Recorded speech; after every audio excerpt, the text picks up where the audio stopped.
Hello, hello, hello. Oh.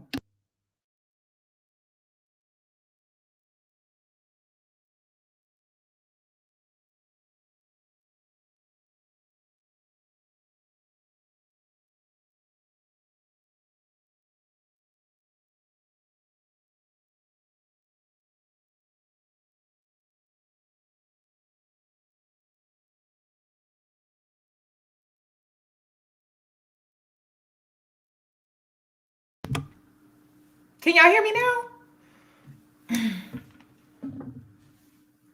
Can you hear me now? Can you hear me now?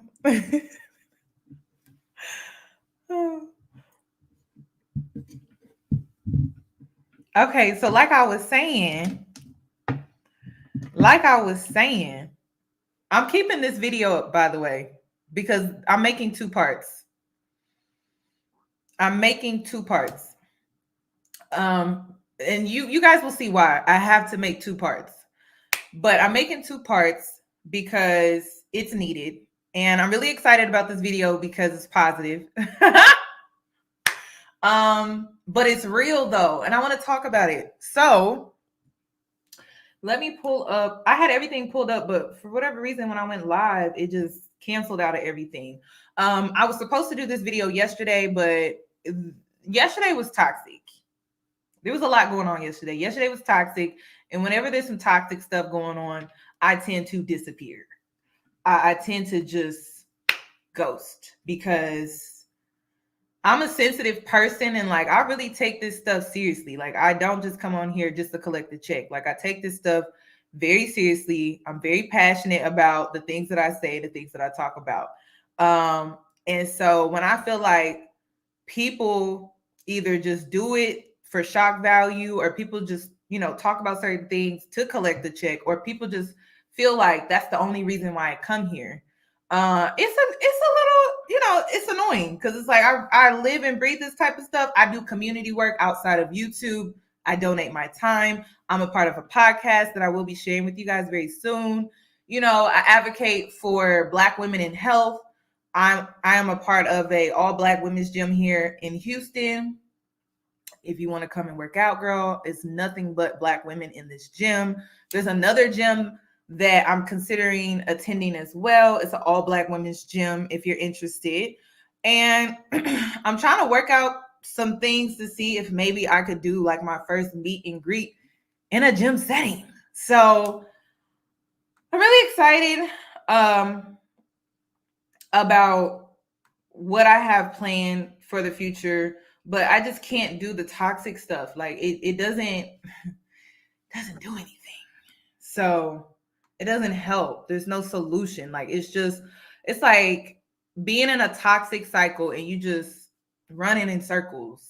Like you're a hamster on a hamster wheel. It doesn't, I just, when it starts to become redundant like that, I check out. So I gotta go. But today's video, I wanted to talk about us as Black women. I also wanted to defend Christian women. Now, y'all know I'm not a Christian. Okay, I grew up Christian, but I no longer consider myself a Christian for personal reasons. I don't want to get into that. But there's a lot of things that I no longer consider myself. I don't consider myself a feminist as a Black woman. I consider myself a womanist. I'm really big on feminism. I'm big on feminine. There's just a lot of things that I no longer consider myself, but I still understand women in their plight. And so this video, I really came on here to defend Christian Black women. I just feel like it's necessary. So let me pull up this video. I've just seen a lot of men, kind of make fun of the Christian woman. I take issue with that because y'all know my stance. I'm a spiritual person, but I also understand religion. And I feel like however you decide to connect with God or universe or a higher power, your spirit guidance, like whatever, I'm always going to back you up on that because that's how you decide to connect with God. I decided to connect with God or spirit, whatever term you want to use. I decided to use it with spirituality. Everyone has their own way of doing it. So today's video, though, is really focusing on the Christian Black woman. And I wanted to talk about how there are like so many men making fun of Ciara'S prayer, and the reason why I'm making this video is because Ciara has been talking about how she changed her life prior to the fact that she met Russell Wilson. And that's the part that they're missing. They tend to skip that part. So before Ciara released her prayer, she had an album that really focused on leveling up. So I'm going to be sharing that with you guys here. Let me just pull up my screen. Y'all know I got a slideshow. You know I do slideshows. And as I'm pulling this up, let me go ahead and play my intro. And then I'll be back and we're going to dive right into this.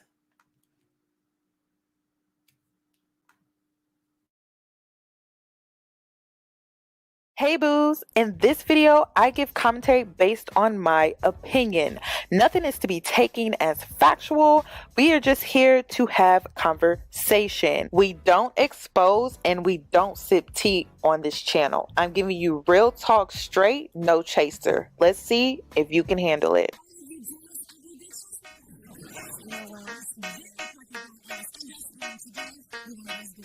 Cause I'm a boss.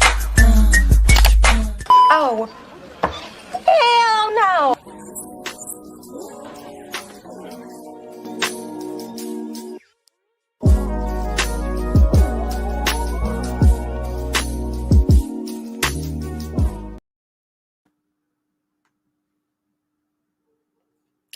Okay, so let's go ahead and get right into today's video. Hello. How are you guys doing?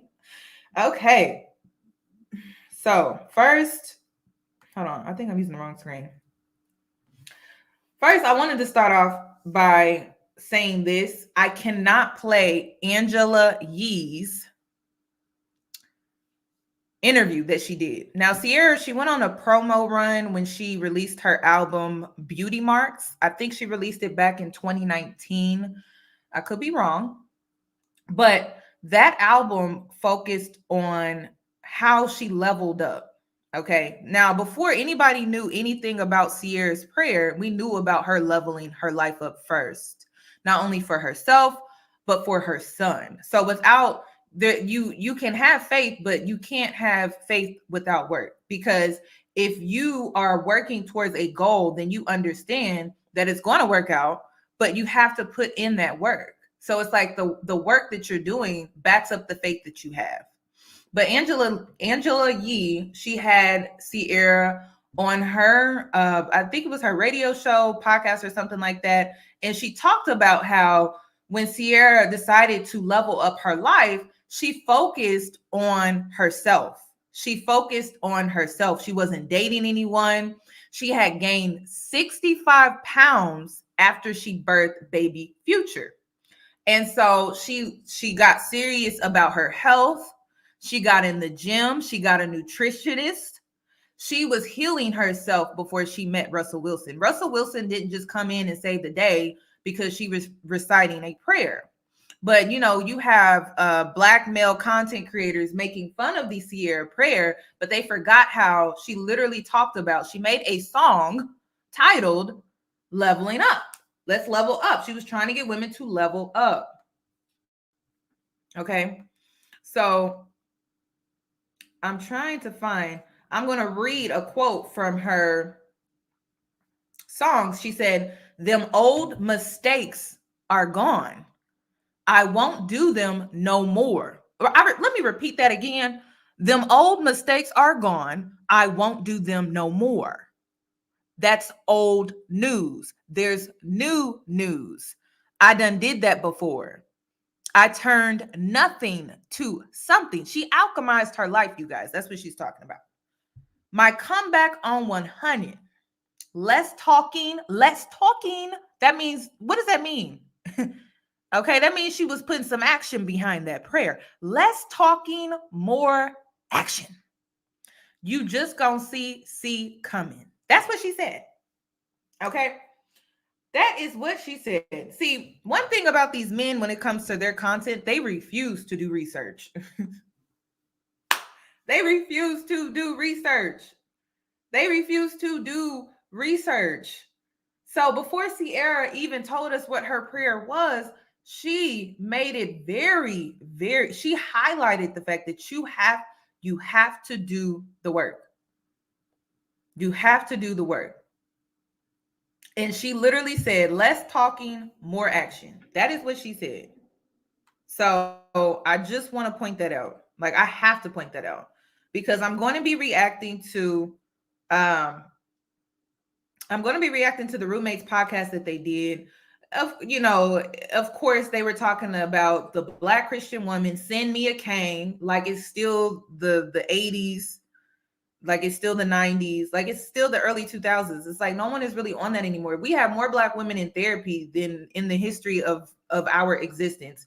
We have more Black women out here trying to make healthier choices with food because now we are learning nutrition. A lot of us didn't even grow up in a household that taught us what proper nutrition was, because a lot of us grew up in a household where we were taught just to survive off food. We weren't really taught the importance of how food that we consume and how it's a system. Our bodies are a system. We're just trying to survive. So that takes healing, though. That takes healing from your trauma. That takes, establishing a better relationship with food, because the way it was introduced to you was based off of survival. So I don't know. I think it's kind of weird.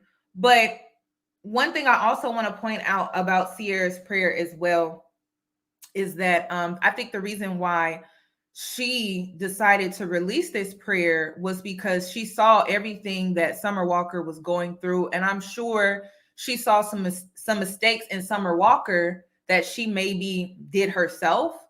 And so towards the end of Summer Walker's album, she decided to give Summer Walker a prayer.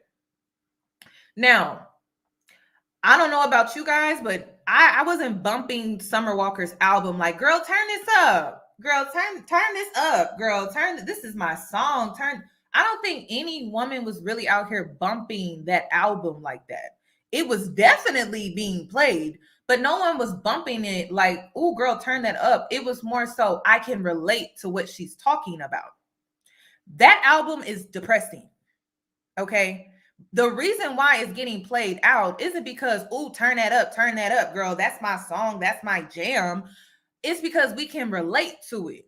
There's healing in that album for us, because it's almost like when you can hear somebody else talk about what you've gone through, it validates what you've gone through, which allows yourself to heal. So when we see men make fun of the album, I don't get it. Like, I don't, it wasn't for them, but of course, you know how they like to get in women's business. If you're not on the receiving end of dating a man and going through certain things with them, then I don't expect for you to truly understand.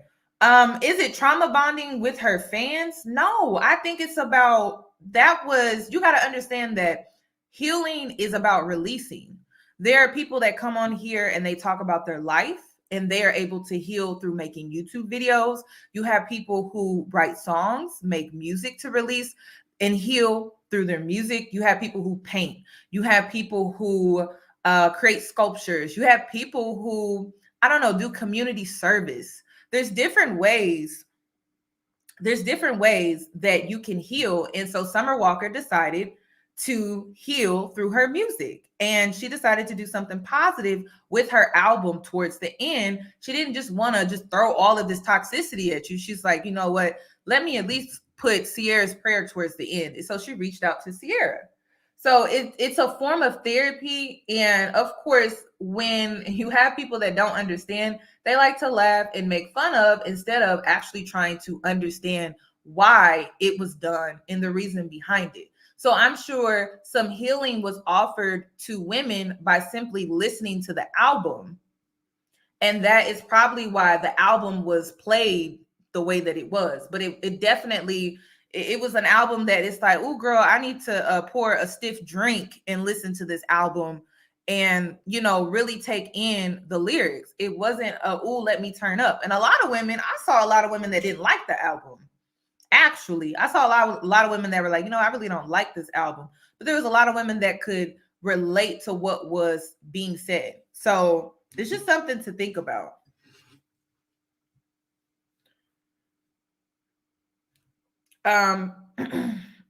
Someone said it's hard for me to take Ciara'S prayer. Wait, Summer Walker using Ciara'S prayer. It's hard for me to take her seriously. She's defending Danny, yet show no similar energy to Mimi. Like I said, I felt like that whole situation was marketing, you guys. Like, y'all have to understand the difference between entertainment and real life. She made that statement because it was based off of marketing, you guys. Okay. So now the person that you should be side-eyeing would be someone like Keke Palmer or other Black women that spoke out. I never took what Summer Walker did personally. I really felt like she was just trying to get album sales, honestly. But let's move on. Let's move on because I want to get into this podcast.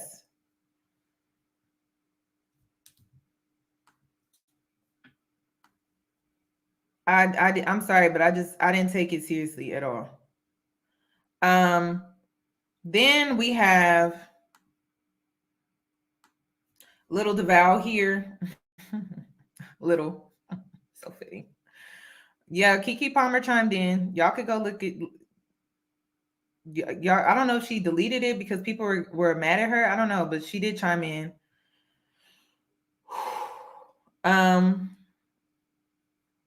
But I wanted to focus on Little DeVal here. He said, newsflash, it's a lot of Russell Wilsons out here. Y'all just ignoring them because they not rich.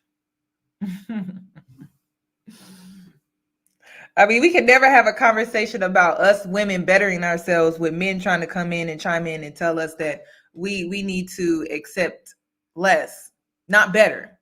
You know, first off, like Russell Wilson, he wouldn't be Russell Wilson if he was broke or a bum. That's just the reality. We don't like if he wasn't successful, he wouldn't be Russell Wilson, you guys. If he was living at his mama's house in his mama's basement, he wouldn't be Russell Wilson. If he had, I don't know how many baby mamas, he wouldn't be Russell Wilson. You know what I'm saying? Like, I don't know why that was even, I don't know what his purpose was. There were some men, actually a man tagged me in this on Twitter, and I was just like, he wouldn't be Russell Wilson. He wouldn't be a Russell Wilson. And then let's just make this clear. There's only one Russell Wilson. That's why his name is Russell Wilson. So but a lot of us want a man similar, right? So let's point out why so many women put Russell Wilson on this, you know, imaginary pedestal, which I don't recommend because men, they make mistakes, right? I don't recommend that you put any man on a pedestal because they will make mistakes. I don't recommend that you really put anybody on a pedestal because people will make mistakes. But the reason why a lot of women look to Russell as an example, right, of what a man should be is because he is a man who has integrity. He's not a man that just has money. He is a man that has integrity.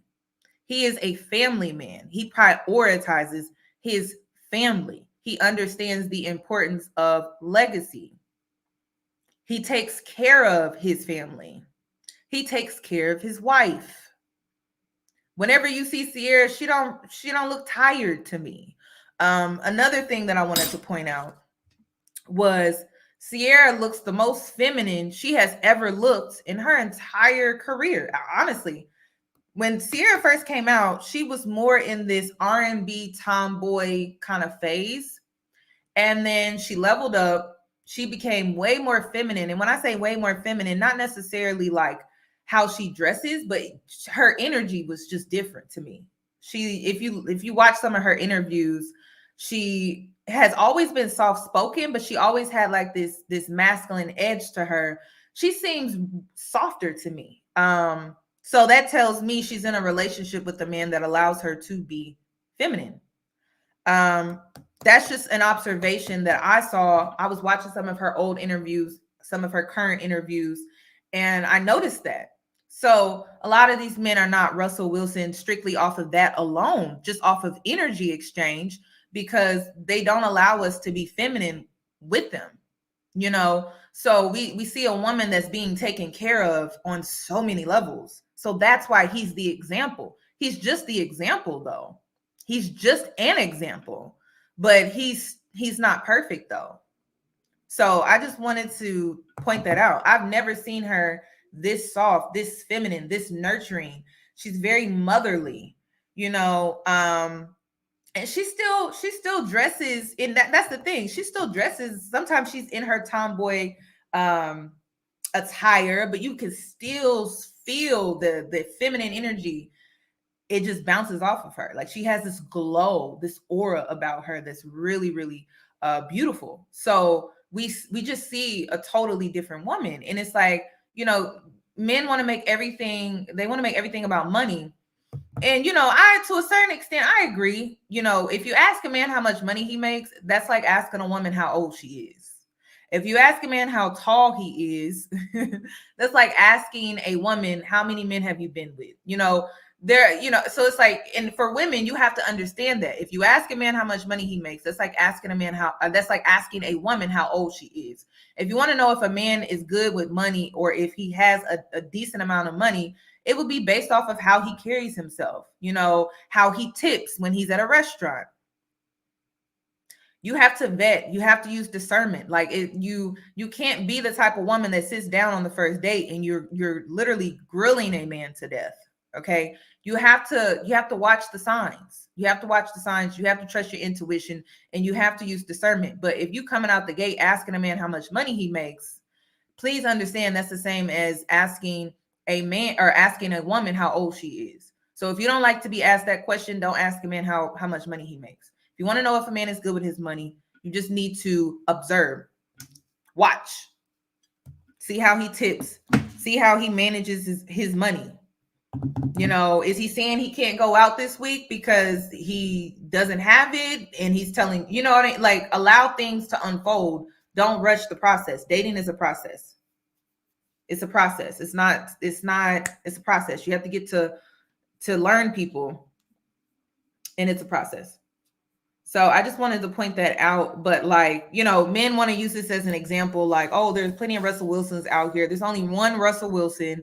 And the reality is Russell Wilson is rich. You are not. But are you allowing women to be feminine while in a relationship with you? Are you allowing women to be feminine while with you? Because he is allowing that within his marriage. So let's just start with the basics, because you comparing yourself to Russell Wilson financially or at all, to me, just doesn't make sense. And why would men want to do that anyway? I don't know, why would men want to compare themselves to another man anyway?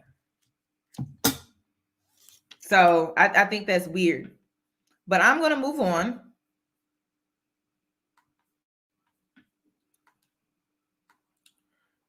Okay, so I wanted to talk about this video.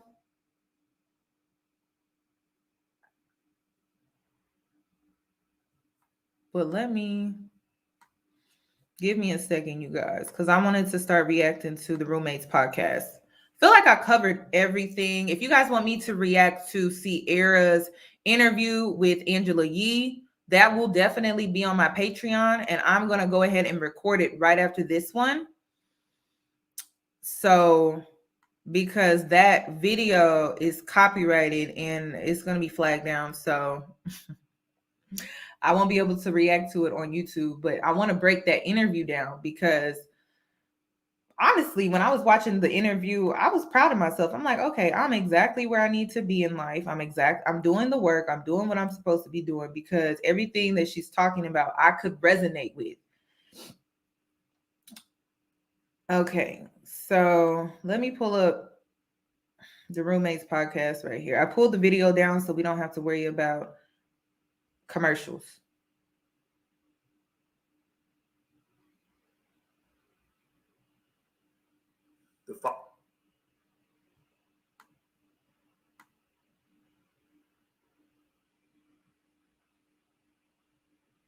Oh my God, brutally honest. Okay.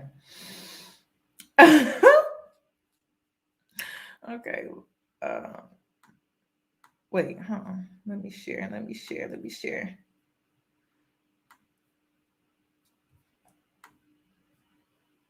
Lord. Now this is where things get juicy. I know this is what y'all was waiting for anyway. But I had to get that out the way because if you've watched this episode, oh my gosh, but let's get into it.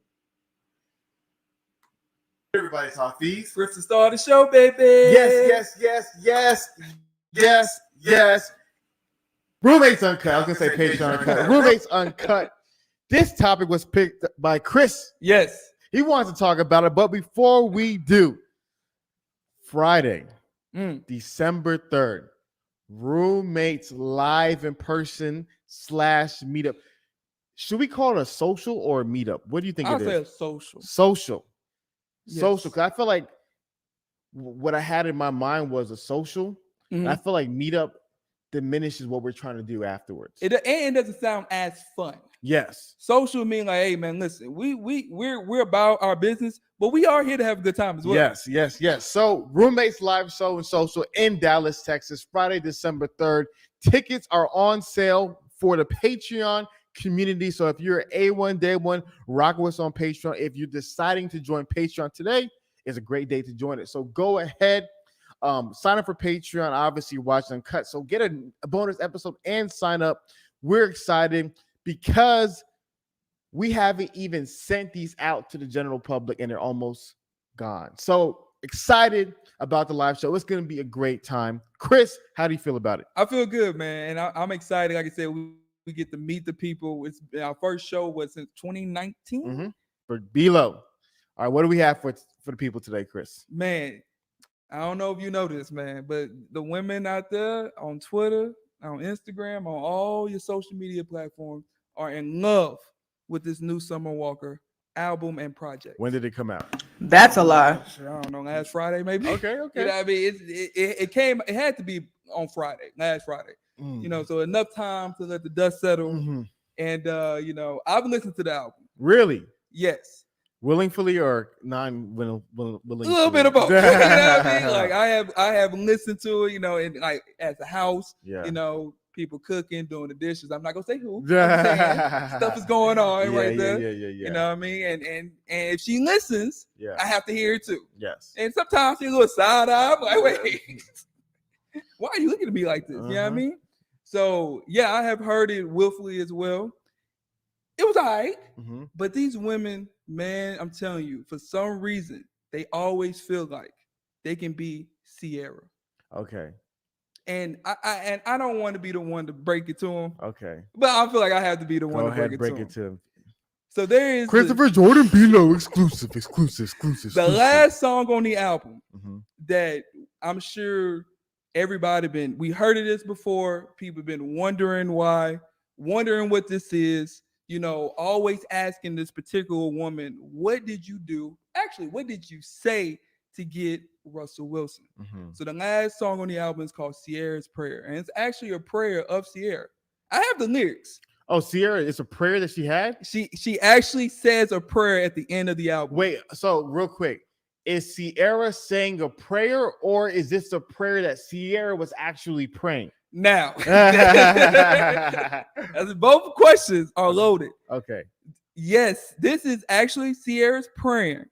I don't know verbatim of the prayer that this mystical thought or this idea that these women like, man, if I pray to Ciara prayer, I can get a Russell Wilson. So can you explain to those who understand? I just don't understand why we're even pushing this message that you should aim to be somebody else. And this is where I feel like the Roommate podcast, they kind of contradict themselves because I feel like they have a deep-rooted issue with women more than anything. And when you have a deep-rooted issue with women, it kind of compromises your message. They talk about how their main focus is self, right? So if you're focused on self, you're not concerned about what everybody else is doing. You're not even comparing yourself with anyone else because you understand that you are on your own journey. So your life doesn't compare to anybody else's. Your journey doesn't compare to anybody else's. So you competing or comparing yourself, it doesn't make any sense.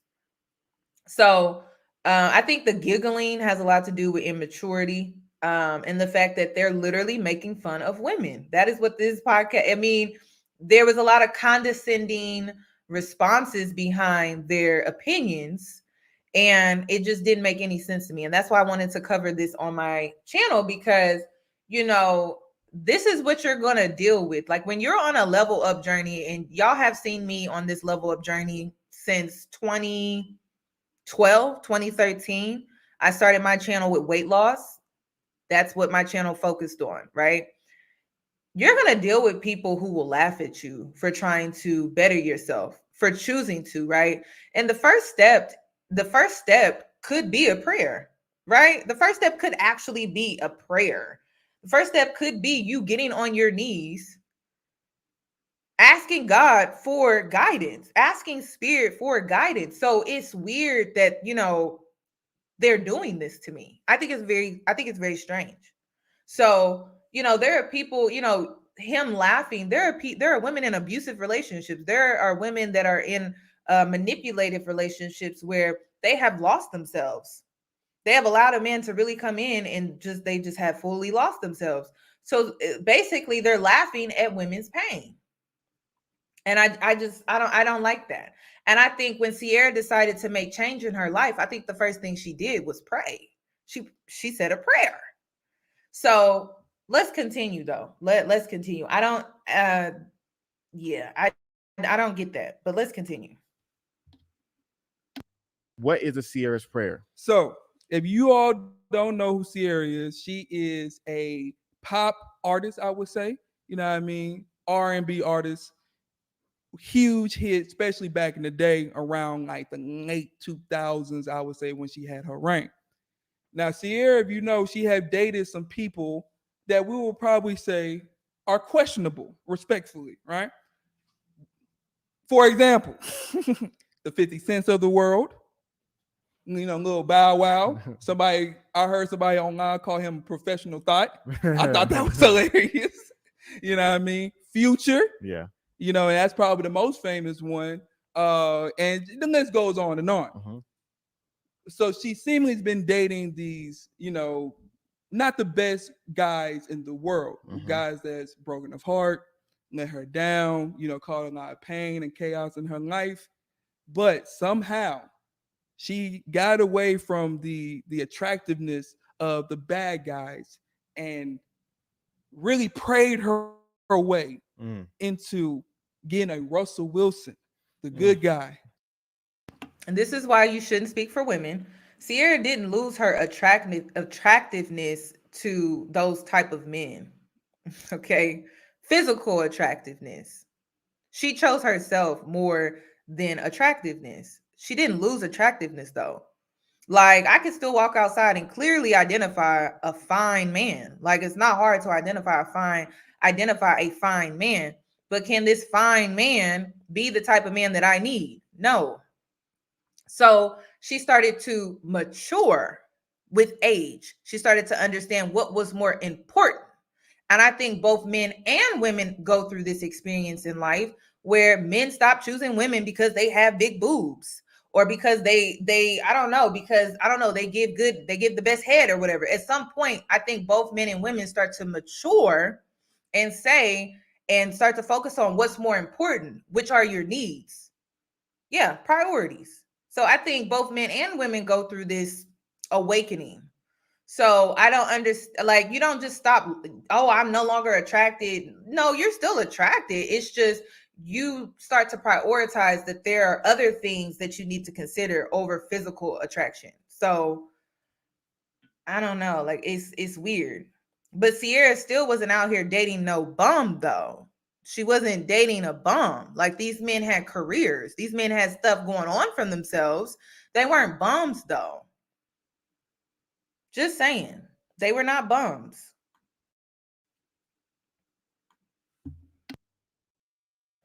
Two-parent house of Chris. Christian, loyal, look like, weigh on your hands and feet all day long. I got you. I would take care of your kids. That is not even my kids. So that decision that led you into this position in your life, I'll take all that, all that baggage, all the pain, all the hurt. I would take that on and I will love you for it unconditionally. Women around the world have all been asking how and what prayer did she say to God himself for her to bag a Russell Wilson. That is what's going on here. And I just want to have a message. If you're an independent woman, very, very career-oriented, focused woman. Here it goes. Somebody that's probably not in the best of shape.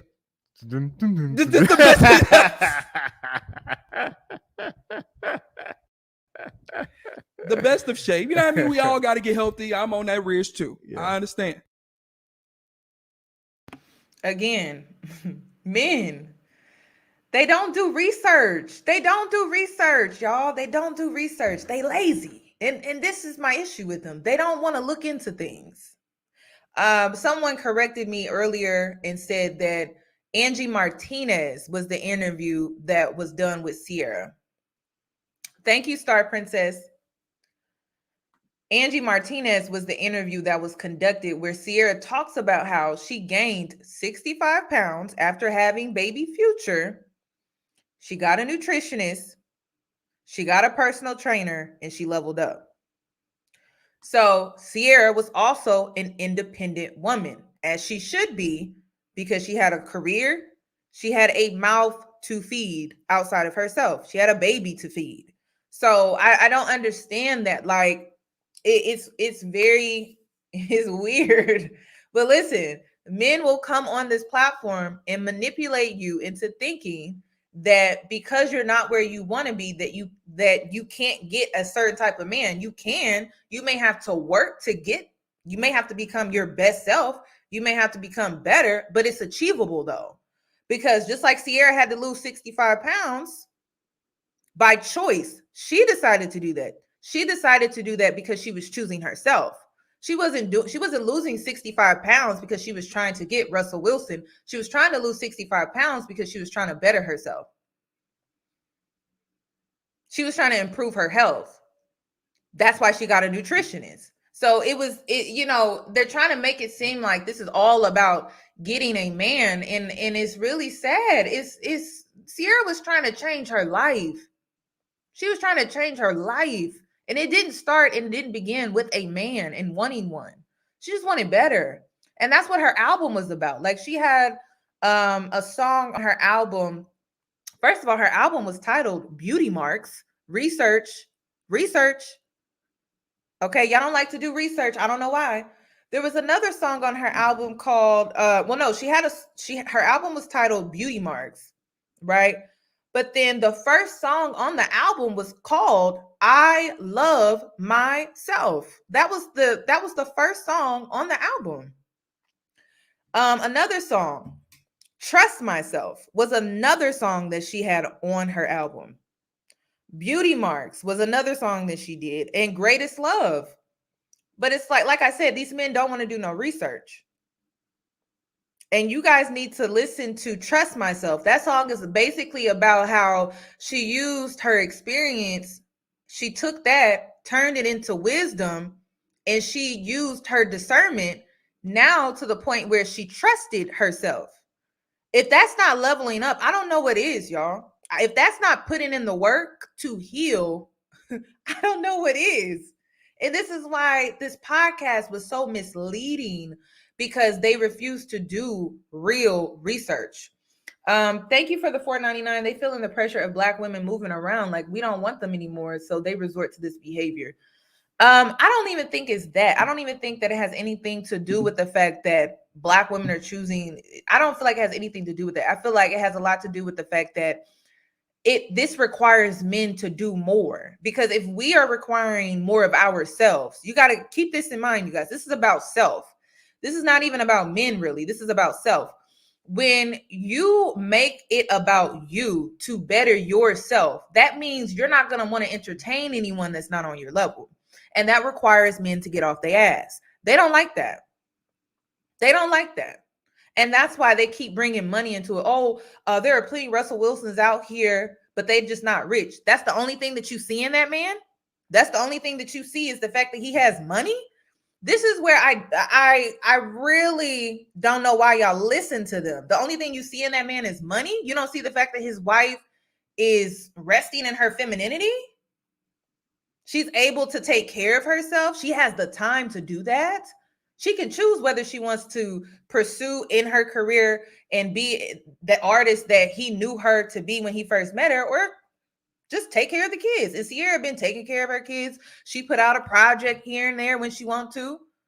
But y'all not seeing all that. Men only see what they want to see. They only see what they want to see. And that's why I'm making this video today, so that we can get things very clear here. And I don't know why people want to make fun of Christian women. You know, everyone wants to talk about the Christian woman, but the Christian woman raised you, right? The Christian woman, regardless of your beliefs today, introduced you to God, correct? So to be disrespectful to the Christian woman was the backbone of Black families for generations. I don't like how people are being disrespectful. And again, it reminds me of how people want to throw around the mammy. You're making fun of your grandmother who had no choice but to work and be a nanny to a white man. It's like y'all, be respectful of your ancestors. Can't be out here manifesting and calling on your ancestors and you being disrespectful to them by using terms like mammy, like that wasn't a degrading term that was used when they lived. I don't get that. Y'all don't never hear me use that term mammy. Ever, because it's disrespectful to my ancestors. It's disrespectful to the women that walked before me. It's disrespectful. So how can I call on them for guidance if I'm disrespecting them? That doesn't make sense to me. So I don't use that word. There's so many different ways. If you want to call a woman out her name, that's just not the first. That's not the first name that comes to mind for me. Be careful how you listen. The power of the tongue is real. So be careful how you use it. Is very real. So I don't know why men want to make fun of the Christian woman. I don't. Be careful with that, because like I said, the Christian woman raised you and made you the person that you are today. So that's a reflection of self. And this is the thing, if the podcast talks about self and the betterment of self, why are you making fun of the very thing that made you who you are? I don't get that. I don't get that. But let's continue. And I highly recommend that you guys go listen to Beauty Marks, because sometimes when you listen to an album the second time, maybe you weren't ready for it. Maybe you weren't at that level yet. But now that, I feel like more women are choosing to level up, maybe you guys should go stream Beauty Marks by Ciara that was put out in 2019, because she's telling you the work. She's basically telling you what she did in order to become who she is today.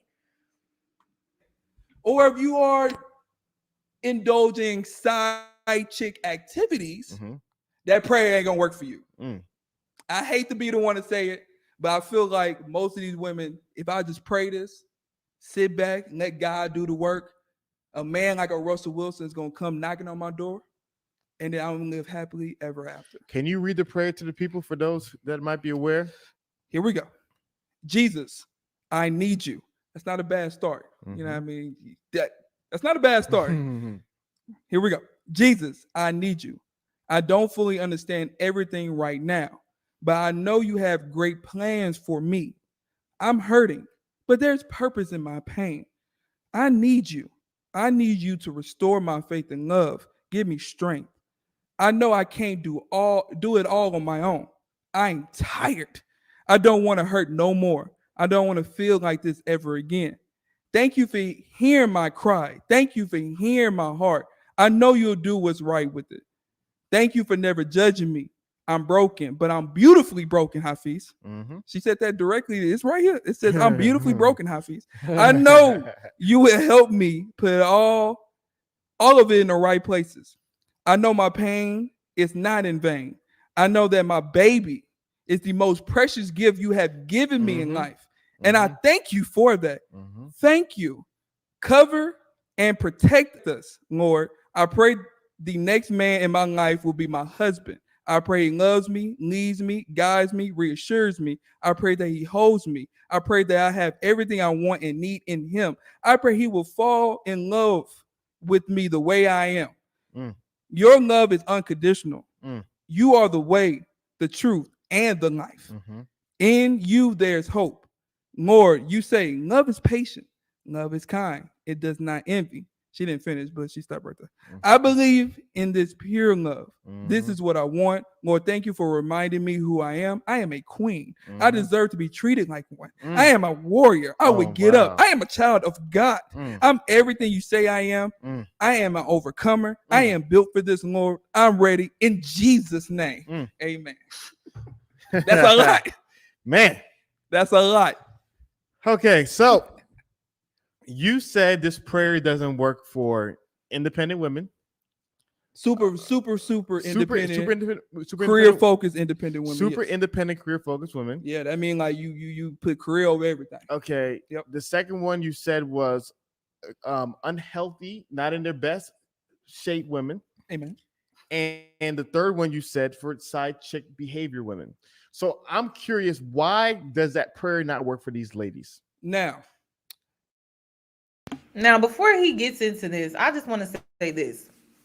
Okay, there is one part in this that I agree with.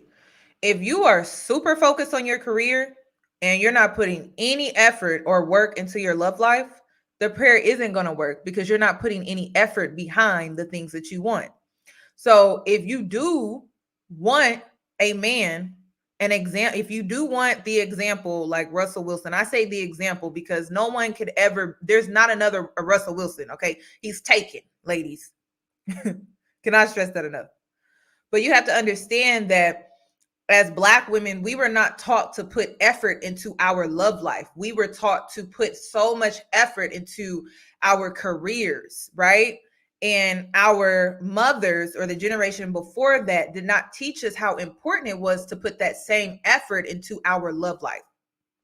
So, and a lot of women are kind of prideful about it. Like they don't want to admit that, you know, I do have to put work into my love life, the same way that I would put into my career. And I had a conversation. I was mentoring a woman, I think it was a week or two ago, about how she was putting so much effort in work and she was prioritizing her career over her love life, but she wanted to be in a committed relationship. And I told her, I said, well, if that is what you want, and this is a decision that you decided to make based off of what you want personally, you have to understand that you have to put in that same effort and work into your love life. But she did not come to this understanding until she turned 24. So, and I told her, I'm like, well, you need to start considering your personal life. She was a traveling nurse. And so she kept moving to certain cities that really weren't good for dating, but was really good for her career. And now when I guess like at the end of the year, she gets to choose where she's going next. And I told her, take the list, because they give her a list of states and cities she can move to. And I told her, you need to sit down, just like you would do with any job, and you need to research what city is best for you for dating. I literally told her that. I said, don't go and choose a place to move to just based off of your career. Choose a place to move to that's beneficial for your career, just as well as it's beneficial to your personal life, your love life. And so she said, okay. So that's the only part that I agree with. And the reason is because you have to put effort into your love life. Like you can't neglect that, just like you wouldn't neglect your career. So you can't neglect your personal life either. You need to balance out work and life. I'm not saying don't be independent, because you have to be self-sufficient, you guys. You have to be. Okay. You have to be self-sufficient. You have to be able to take care of yourself. You have to be like, that's life. So, but when you put your career before your personal life while knowing that you want to be in a relationship, that does not make any sense. So yes, this definitely goes for men. It goes both ways, you guys. But I know for Black women, that was something that really wasn't taught to us. We were only taught to focus on books. I don't know how many times we heard growing up, better put them head in them books and not them boys, right? That's what was told to us, right? So it needs to be, you need to balance that out. Okay, you're grown now. Okay, some of us are like, what, 20, you're 18, 19, 20, 21 years old. You should be, if you're watching this, because this channel is not made for kids. You have to balance it out. If you live in a city and the dating sucks, you need to get serious about moving. If you know you want a committed relationship, you got to start getting realistic about your situation. So if Atlanta ain't it, okay, if Atlanta is not it, then you need to get serious about moving out and choosing a place that gives you a real chance. If that is sincerely what you want. If it was a career, you would move. People move to LA almost every day for their career, but you won't move for your personal life. You got to sit down and get realistic about it. You got to start getting realistic about it.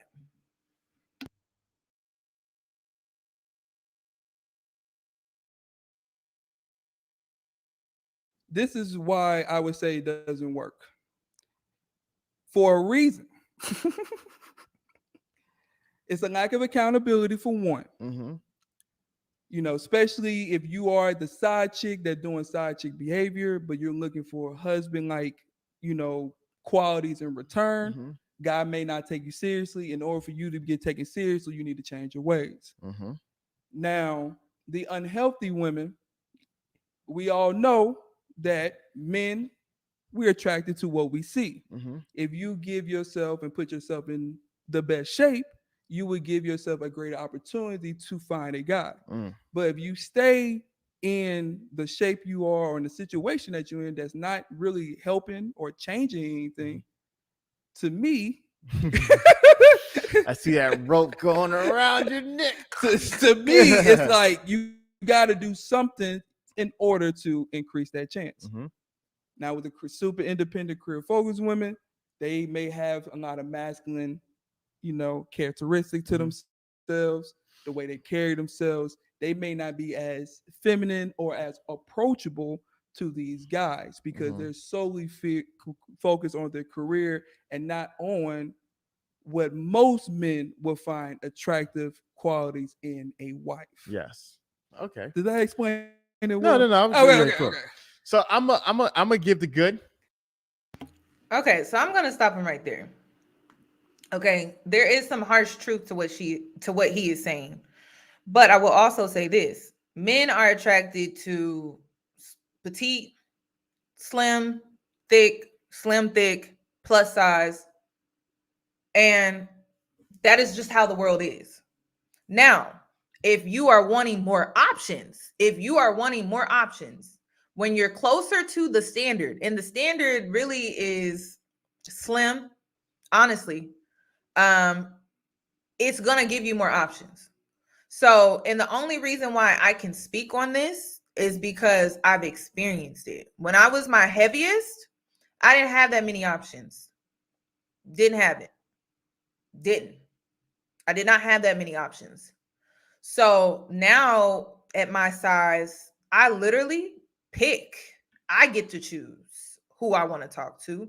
I get to choose who I get to entertain. When I was my heaviest, I didn't have these choices, you guys. So the reality is, as shallow as it may sound, it's the truth. You will have more options. But I will say this: make the focus bettering yourself.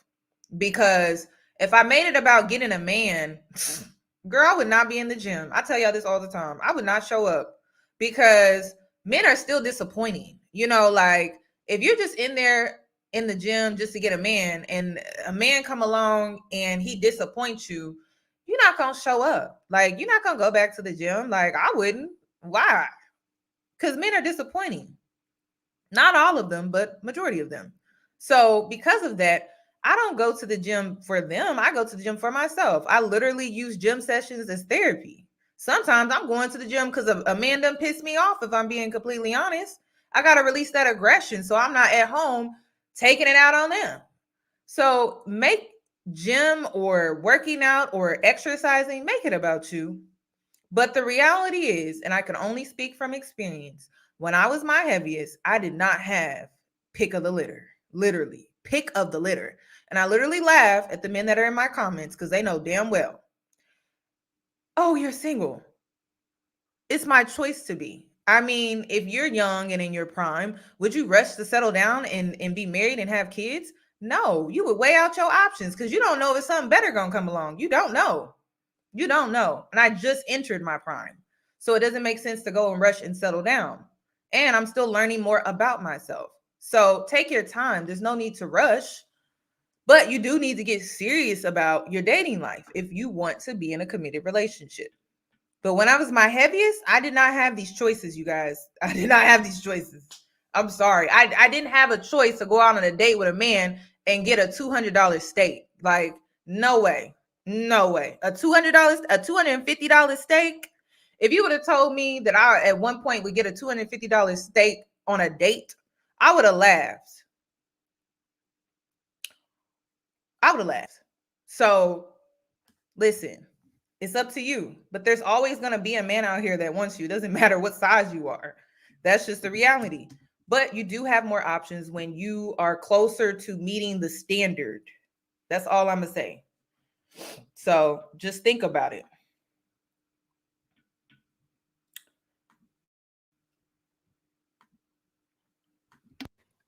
Then we get the Patreon. We'll do the good. I'll give the general public the bad. Yeah. And we get a Patreon. We'll get to the ugly.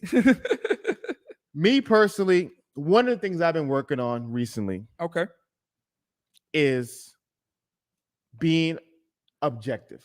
Okay. And not being biased. I think sometimes when you're advocating for a group of people, you end up being biased for the group of people. Makes sense. And for me, I want to know that what I'm saying is truthful. Mm-hmm. The more biased you are, the less objective you are and the less truthful you are. Someone said the standard is BBO. The standard is not BBO, you guys. The standard is in shape. The standard is in shape. If you are in shape, you will be just fine. If you are in shape, you will be just fine. Okay? It's about being in shape. Can you run up a flight of stairs and not be winded? If the answer is no, you don't meet the standard. The standard is in shape. Okay? The standard is also not looking sloppy. Like, I know plenty of plus size women out here that are in high value relationships, but they don't carry themselves sloppy. I hate to say it, but they don't wear bonnets outside the house. Women who are in shape and they're well put together, they always have options. Like you could be running errands and get picked and get hit on. But if you out wearing a bonnet while you running errands and you expect to meet a decent guy, I don't know I don't know where you guys are getting that expectation. I understand there's some women that wear bonnets out the house because they going through some stuff, and that's fine. But I'm like, if you really want to be serious about your dating life, you're not going to wear a bonnet outside. I don't care if you are just running errands, because you know you may bump into somebody. I bumped into a guy the other day when I went to the post office. I bumped into a guy the other day when I passed out at a taco place, literally passed out. And I'm in a line. It's hot. I'm overheating and I'm by myself, you guys. And I pass out and this man catches me from behind and helps me. And he was a black man, by the way. Another black man was fanning me down as I'm in the line, passed out. Real story. I'm so serious, you guys. And then there was a black woman that ran and got me some water. And there was another black woman that gave me a cool towel. Like, you don't know where your day is going to take you. So you always have to be prepared for the day. Did I have on makeup? No. Did I have on a wig? No. I didn't have on anything. So I'm not saying you got to be dressed to the nine. I was in sweats when this happened. I'm saying groom yourself. Get in shape. Be able to run up a flight of stairs. That's it. Keep it as simple. Okay. Getting into this whole BBL conversation, slim waist conversation, it's redundant, and it's just, listen, class, being in shape, it's never going to go out of style. Okay. So you want to be the girl that's never going to go out of style if you're going to participate in what I'm saying. That's all I want to say. So just it gives you something to think about. Yep. I like it. You know what I mean? Mhm. And so the more I don't speak the truth, the more I go against God, and the more I go against reality, where I'm going to lose. I will if I say lies, I will lose. I'm going against God and I'm going against reality. Yeah. So I'm working really hard on all my messages to be as objective and unbiased as possible. Yep. So I strive to call things for what it is on both sides. Yes. That's one of the things I've been working on. A lot of people may not care because you can just make money pro-Democrat, pro-Republican. You can just make money being on one camp, pro-man, pro-woman. But being objective, to me, is the best way, but simultaneously, you know, is the least successful way, so to speak. Yeah. So I say that because I'm not mad at the prayer. Because to me, the prayer comes in a place of brokenness. I don't know Summer Walker's album. You probably know a little bit more than I. Oh no, she's broken. I can only imagine. 100%. He's an R&B singer. Yes. Like all of them. She's a broken person. Yes. So to you guys, now wasn't every character in the Bible, these are Christian men, by the way. This is why I say, you know, when we speak on high value, when we speak on the nice guy, when we speak on a good man, these are our choices. These are our options. Really? Every character in the book came from a broken place. That's why people, when we speak of the Bible and when we speak of stories within the Bible, everyone had a story. And it didn't always start off so hot. You know, it didn't always start off so amazing. You know, it's not like how you see Hollywood where the ending was, you know, a happily ever after. Like there are some really good stories in the Bible. And as a spiritual person, I just resonate with what resonates with my life, right? So I can resonate with a lot of the stories that are told within the Bible. And a lot of people came as sinners. They decided to change their life, though. So when they say the prayer comes from a broken place, hello? God said, come as you are. He didn't say you had to come perfect. But these are Christian men, right? These are Christian men. I guess. To me, the reason why this song may be pitched at the end of the album is like, yo, I've been through hell and back. I'm done. Yeah. I'm done. And so going back to the Ciara narrative. Yes. You know, been with this guy, been with that guy, been through hell and back. I'm done. Yeah. Whether you're a male or a female, I think that's a great place to be. Because I think that everyone is going on a journey in life. When you're young, you can't help, if you have the choice, but to pick the cotton candy. Mm-hmm. That's something that I've tried to fight against, because a lot of times dudes get mad at women for picking these guys. But I'm like, when you're young, it's almost impossible to not pick the cotton candy. Mm. The problem is men never get the opportunity while they're young. Yeah. Okay. I got you. You see what I'm saying? Yeah. So the idea is that a lot of nice guys, I've been hearing a lot of, and I think I might address this in a later video or uncut. I don't know yet.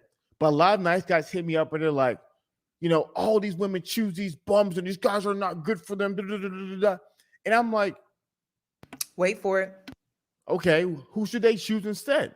Obvious answer, me. Yeah, guy yeah. like me, a nice guy, good old-fashioned, faithful, Red flag. good man like me. It going back to, it's like the kids should choose broccoli. I understand that the broccoli is healthy, it's nutritious, all that stuff, but the cotton candy is just delicious. So, pause. Woo!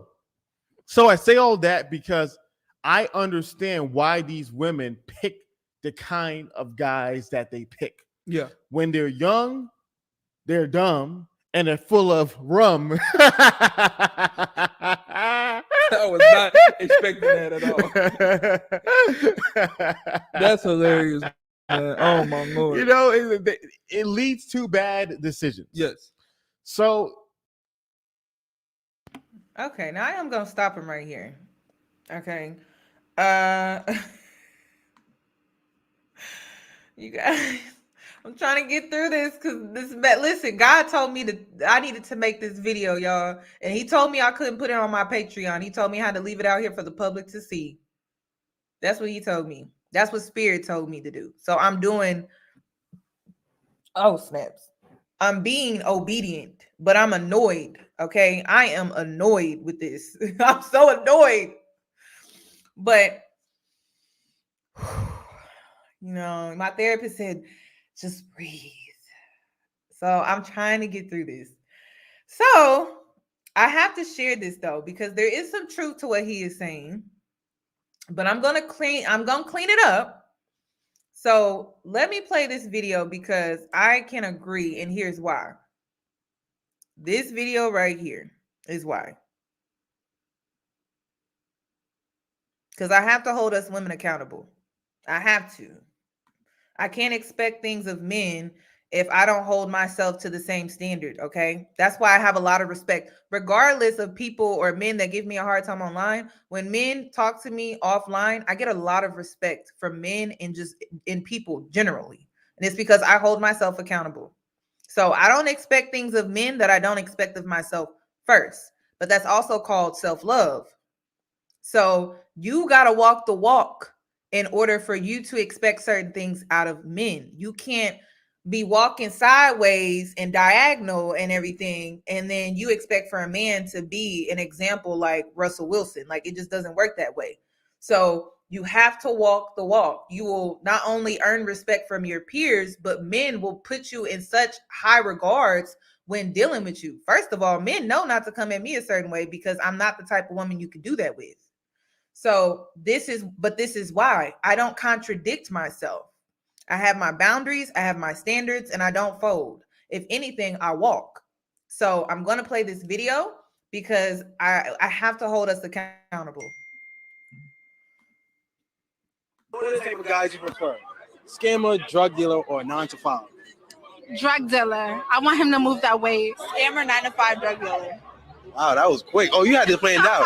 I told the world I prefer 9 to 5, but I really want a scammer in my heart. No funny shit. Like, I need a drug dealer and then a scammer, then fuck the 9 to 5. I want the scammer first, then the drug dealer, then the 9 to 5. Drug dealer. Drug dealer first? Yeah. They can take you out Monday, Tuesday, Wednesday, Thursday, But Friday. you just complain.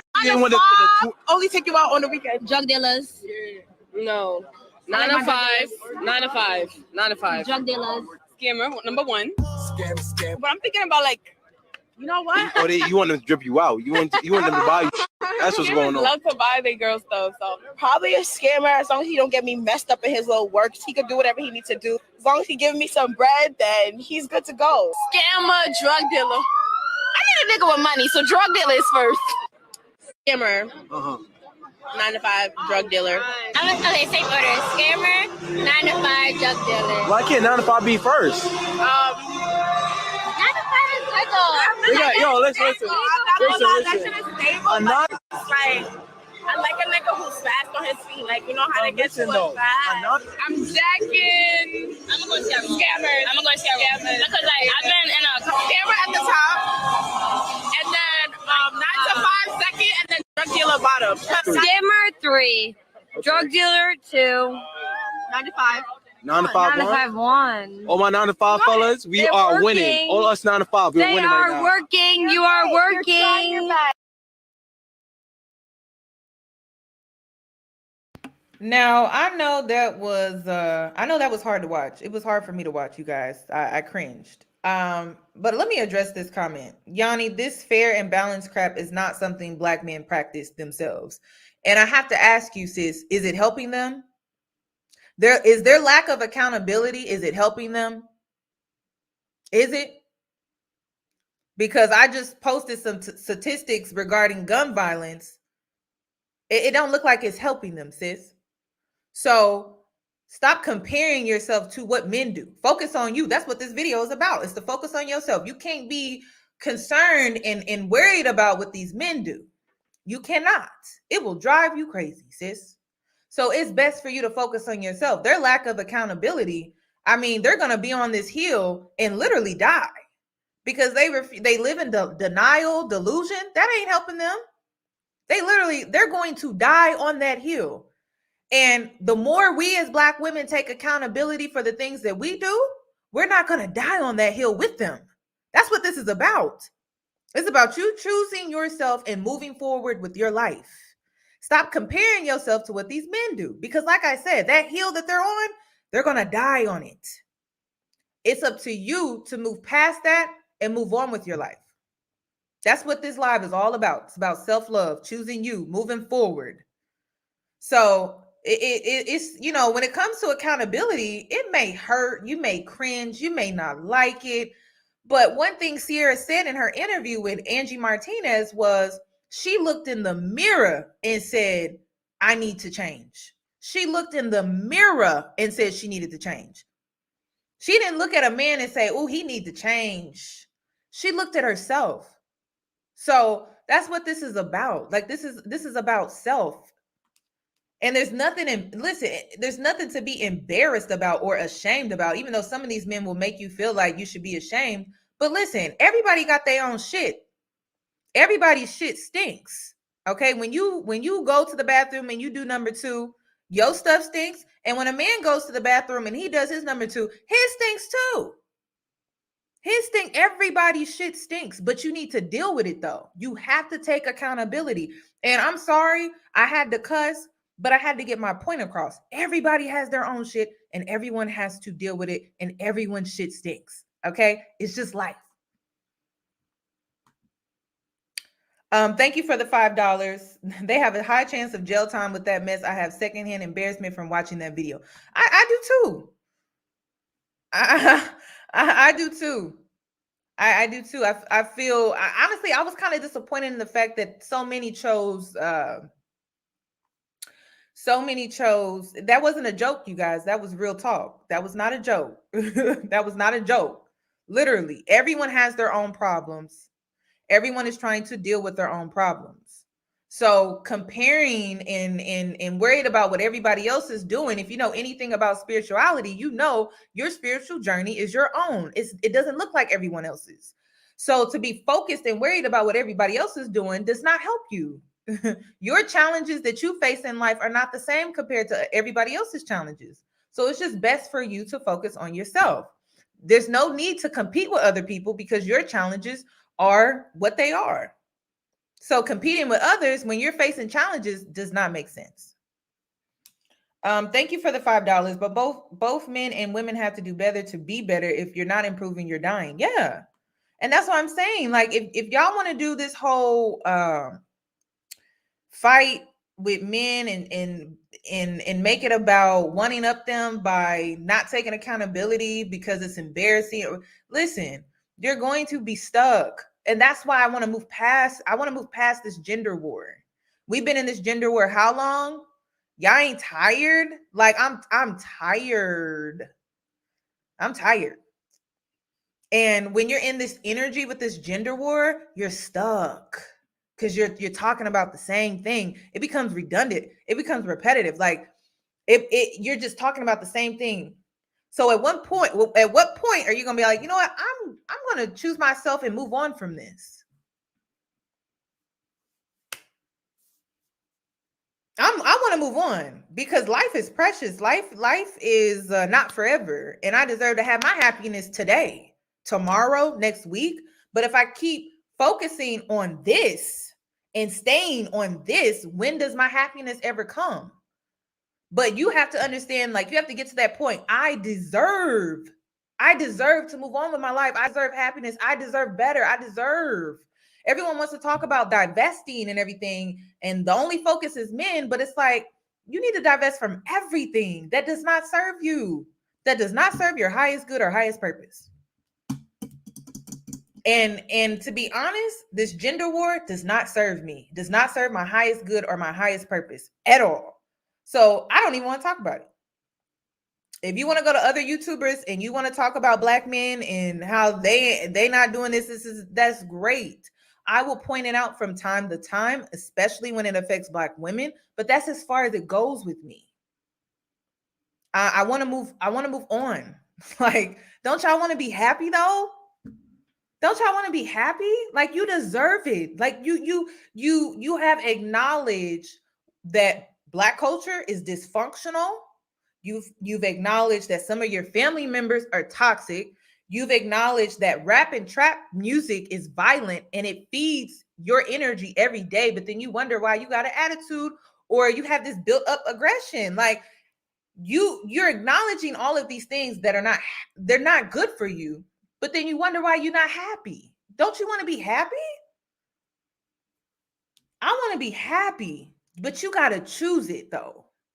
You have to choose it. It's not going to choose you. It's not. It's not going to choose you. You have to choose it. So let's continue. Okay, this is why this video is not going to be private. I'm leaving it up. So if you're just now getting in here, is going to be up. But I don't want to die on this hill of just bitterness and resentment. Like, it's low vibrational energy, and it's like I can't be in two energies. I can't be in two mindsets at once. So I have to let go. And it's time for us to let go, y'all. It's time. Like, it's time for us to release this. It is time to move on. It's time to really let go and really level up. If Ciara, this video is about leveling up, right? Choosing yourself. If Ciara was still stuck on what Future did or what he didn't do you think she would be in the relationship that she's in today? No, she would not. Do you think she would be happy? Do you think she would have joyous kids? Do you think she would have the life that she has? Like, she lives the life that she has because she has learned the art of releasing, using the horrible experiences that she went through as wisdom. Now, when she moves forward with her life, she trusts herself. Like, she trusts herself enough to make certain choices and decisions. She no longer guesses anymore, or she no longer second guesses her choices and decisions because she has the wisdom that she needed, that God gave her, right? Because her experiences, regardless of if they were good or bad, taught her something. She wouldn't even know to choose better if she didn't choose bad first. That's what this is about. So these men, they can sit on here, they can make fun of us. But if you are doing the work and you're moving forward in your life, you're gonna reap the benefits. Because the saying, it goes, you reap what you sow. If you're out here sowing better for yourself, you're gonna reap those benefits. But don't die on this hill with these men that are literally trying to keep you stagnant. Let's move on. So that's what this video is about. Let's continue.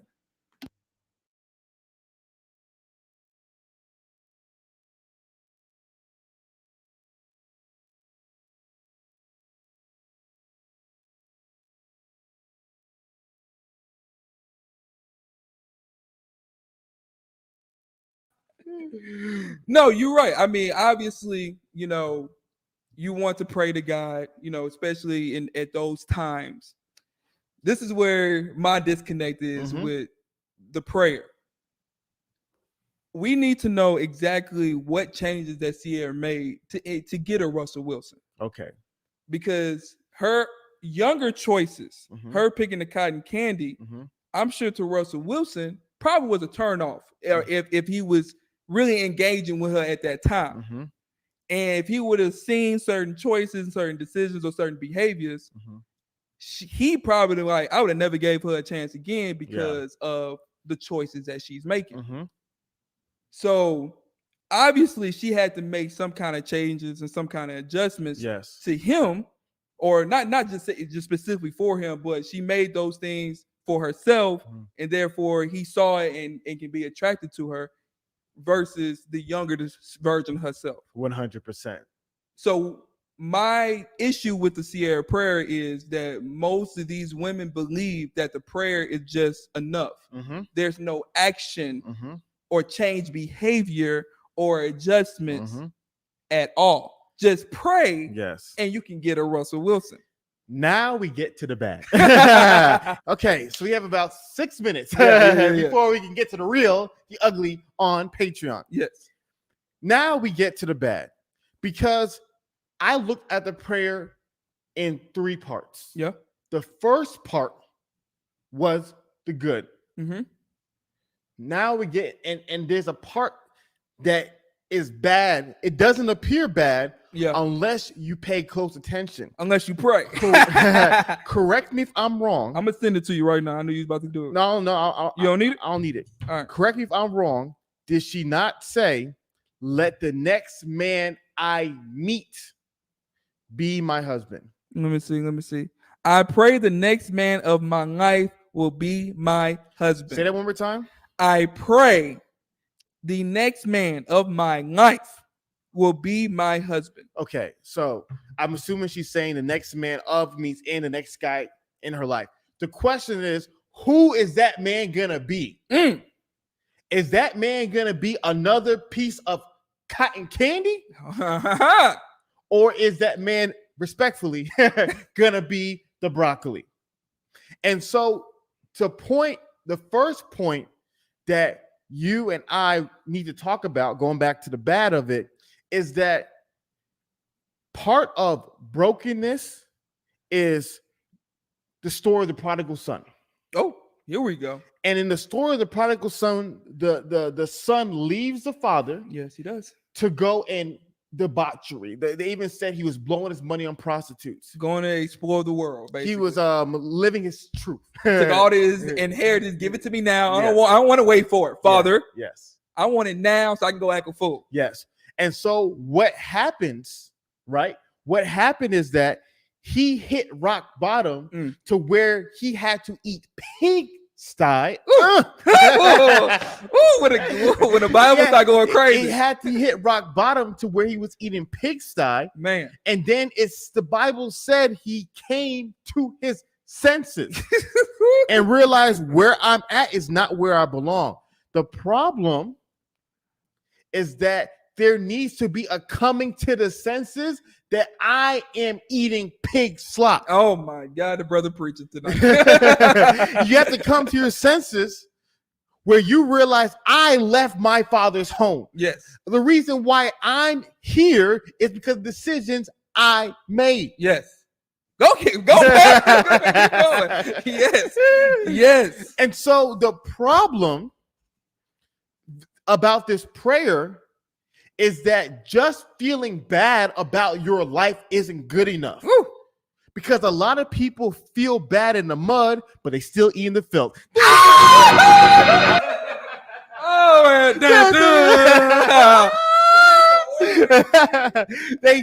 They feel bad in the mud. Oh man. They feel bad being next to those pigs, Chris. Oh man. But they still eat in the filth. That brother is preaching. Pass the offering plate one more time. Right one now. more again. And so the problem is that the next man that is in your life is just like the last man that was in your life. Can you please say that again? The next man in or of your life is going to be just the same version of the last man of your life because you are stuck in the filth. Man. And this is why I felt like they were ignorant to me, because they refused to do any real research. How you got on a leveling up t-shirt in your video, but you don't even know that Ciara, before she came out with this prayer, she had a leveling up album. Her interviews spoke about the work that she did before she met Russell Wilson. And this is why I try to take Black male content creators seriously, but a lot of them you really can't, because they don't do proper research. Or maybe they do, but it doesn't fit their agenda that they push. Because even when I speak out against some of the things that Black men do, I bring actual facts, statistics, numbers, real research. But see, you can't throw out as much content when you do real research. So I don't know. I don't know. I'm honestly, I'm at loss for words, because I don't know. It's very weird. That is my whole point. Yeah. That is my whole point. They are stuck in the filth. They don't even know it. And they feel like, just because I feel this way and pray this way, somebody will come save me and bring me out of the filth. Yeah. So in the book Millionaire Next Door, they talk about a very interesting concept. It's really interesting. And I might want to talk about it a little bit later, but it's a concept that rich daughters struggle dating. Yeah. Daughters of rich men struggle dating because they're accustomed to a lifestyle that their fathers have provided. Yeah. When they graduate college, their lifestyle, majority of them, is funded by their fathers, not because they don't have jobs, not because they're not capable, but because at this point of their life, they can't keep up their lifestyle. Man. I have a Dusty in the comments, and I just wanted to say this because this has been on my heart, literally. You know, we have Black male content creators that always talk about how Black women are going to hit a wall, right? Y'all not making it to 40. Y'all not even making it to 40. My issue is this. If Black women choose better, right? And say we marry a Black man by choosing better, right? Let's just say that, hypothetically speaking. The chances of him even making it to 40 is slim to none. It's slim to none. Because he can't even walk out of his house. Either he's going to get shot by the police or he's going to get shot by someone that looks like him. It really just depends on the day, the time, where his environment. So I don't know. I just think it's weird. Y'all spend more time talking about women hitting a wall more than y'all talk about men not making it past 40. I don't get that. But let's continue. Let's continue. We're stating facts. Let's continue. Like you and I graduating college can live in Chimney Rock. Yes, we could. They can't live in Chimney Rock. They can't do it. They can't live there. They have to live in a nice high rise because they were once living in, what's that place called up? What do rich people say it? Highland Park? No, in Houston. Oh, Revolts. Yes. And so to me, that's what happened. So the girls can't go down when they're used to it. The problem is that a lot of these women, they're not willing to accept a Russell Wilson. Trust, and I'm not disrespecting Russell Wilson. No disrespect. No disrespect. Because I'm more Russell Wilson than I'll ever be in the future. Yeah, 100%. Me too. But they don't like that. No. They don't, the appetites, their tongues don't tingle for that. And other things as well. Bro, you tell me a woman describe her tongue tingling? That is crazy. And so that's the fundamental problem. The problem is that, yes, Russell's and Ciara'S story is beautiful, but let's be honest, you don't want the Russells. You don't like that flavor of ice cream. You just don't like it. And that's my issue. So the problem is the album is called Still Over It. Her first one was called Over It. Mm-hmm. So Over It is basically an album of her complaining about her. I ain't gonna say the producer, but London on the track. I mean, it's about those, and then Still Over It is about the more problems that he has caused in the relationship. Oof. So it's like I mean, relationships, I understand some people be going back or twice, whatever the case may be, but went back, and then it's like you made a whole album complaining about the guy that you chose again. Mm-hmm. You chose again. Mm-hmm. So it's like, it goes back to the stories in the Bible. It goes back to the stories in the Bible. How many lessons in the Bible were there where people made repeated mistakes? These are Christian men, by the way, over and over again. And it was like, what people don't understand is sometimes when you repeat mistakes, you weren't done. You were not done learning. And that's what mistakes are. Growth spurts, growing pains. They don't just stop after you become an adult. Like, they continue. And, some are worse. Some are, kind of bad. Some are horrible, depending on if you're actually acknowledging the growth spurts that you're going through. Are you learning from them? So I don't know, how many times did your parents tell you to do something as a child, right? You did it one time, got in trouble, and you went back and did it again. And it was because you weren't done learning. And see, this is like, I can sit up here, and as a woman who doesn't have any kids, I don't have any kids. I've never been pregnant. I've never had an abortion. I never dated a drug dealer. I accidentally dated a scam, but that was because he put on a good front. And when I found out about it, you know, I cut things off. But at the time, I didn't know. But it's like, I'm saying this, and I can still understand why Summer Walker had to go through it repeatedly. Some women do. Some men do. Some men have been to jail, not once, not twice, but some of them have been there 3 times. So it's like everyone has their own journey in life. So to cast judgment because she didn't figure it out when you would have, or she didn't figure it out when you felt like she should have, you're placing judgment because you're coming from a place like you're better. And no one is better. And if you are a Christian man like you claim to be, you would understand that. You would understand that. That's what the Bible teaches, right? No sin is greater than the next, correct? So I don't understand, like, this whole podcast episode, like I said, it was very weird to me. It was very weird. So everyone has their own timeline, and this is why you shouldn't compare. Ciara, okay, we don't know how many times she went back to Future. We don't know how many times she went back to Future or went back to 50 Cent or went back to Bow Wow. We don't know how many times. We don't know. But eventually, she gathered herself, started to do some reflection, started to take some accountability, owned her mistakes, and moved forward with her life. So I don't know. It's like, it's weird. I can sit here and keep it real, but I can sit here and keep it real and not judge the next person. I don't feel like I'm better than anybody at all. I don't feel like I'm better than anybody. I feel like I'm here. I'm having a human experience. My journey is my own, and I'm focusing on reaching whatever purpose in life I'm here to reach. That's it. So I don't know. It's weird. Just like those characters in the Bible did.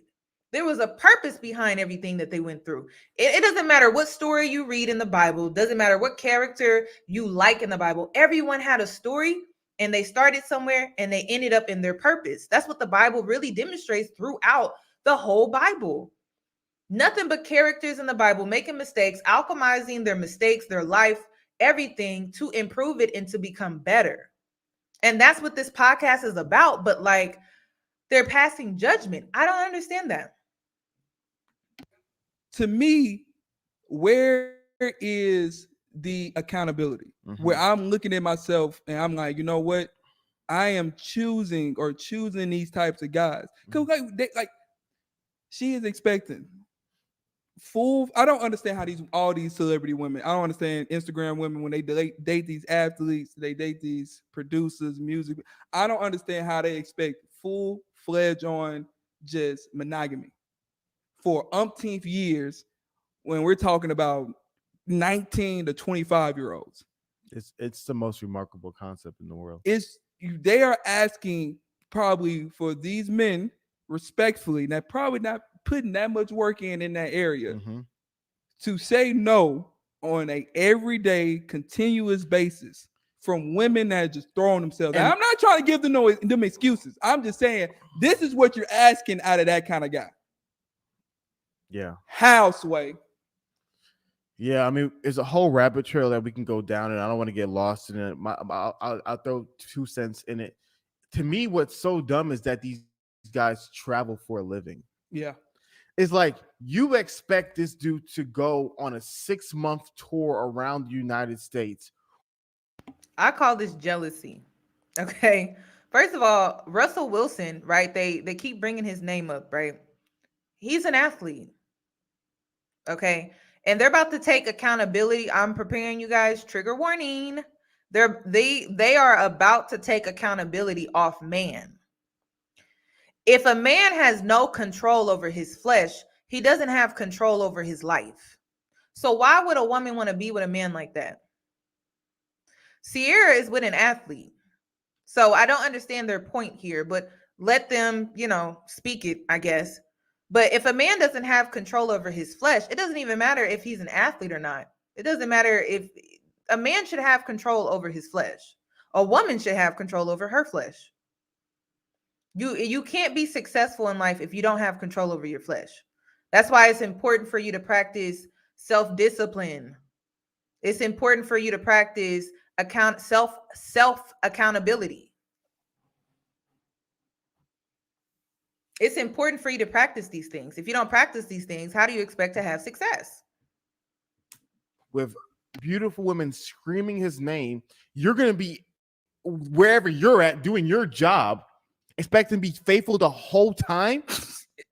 It's just I don't see how they I don't understand I don't understand that what they're asking for and how they can really make it a reality. And this is what now we're moving. We went from the good, we're now to the bad. We're getting close to ugly. We're not ugly yet. The problem is the fictitious stories that these women believe. Ooh. And part of the fictitious stories that the women believe, I've always talked about it. It goes back to the lies that their pastors are telling them. Oh, Lord. I've been saying this for the longest. Yes. The lies that their pastors have been telling them. Yes. Because the lies that the pastors have been telling these women is that God will send you this person. So what they think, and this, and man. You have to understand. You have to understand the difference between descriptive text and prescriptive text. And I don't want to bore people too long, so I want to get back on track. But descriptive text in the Bible describe. This is what I don't get. This is where I say men contradict themselves. How can you teach men to be successful? How can you teach men to have generational wealth? But then you don't expect for them to have control over their flesh. And this is why I feel like men who preach self-betterment, and then y'all say things like, but you can't expect a rich man to be faithful.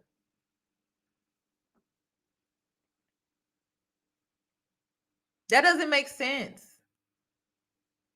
That does not make any sense to me. What? So y'all teach them to get money and be successful, but not to have control over their flesh? That doesn't make sense. Because I don't teach women to just be successful. I teach them to have self-control, self-discipline. Because if you have that, you're going places far. You'll live a life of fulfillment. But if you're running through women, what are you trying to find? What are you trying to find? You can't be happy running through that many women. You can't, where's your happiness? You're looking for something. So I really think, not only do women need to practice self-love, but so do men.